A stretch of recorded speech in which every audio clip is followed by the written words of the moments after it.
So prior to the window open at 3 a.m., I am looking for the high and the low of the day. So the high and the low of the day is the highest and the lowest point price has reached before that timing window. So this is the low of the day. The high of the day is actually at 245.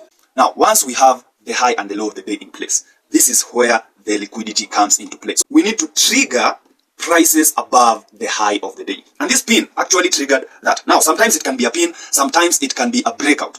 Now, once we have that triggered, now we can go to the 1 minute time frame. Now, on the 1 minute time frame, we are looking for trapped volume. For me, I am looking for a specific type of pattern, the head and shoulders pattern.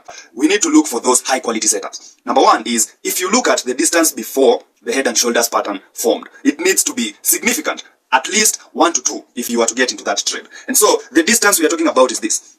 So it's the pump that occurs before the head and shoulders pattern occurred. And the second thing is that the head and shoulders pattern needs to take its time. So for me, I am looking for patterns that take 30 minutes and above to form. And so we can look at this pattern. It started occurring at 252 and we got our breakout at 346, which is almost an hour. As price breaks this neckline, that's my entry. My stops are a few pips above the right shoulder and I am targeting a risk reward ratio of 1:2.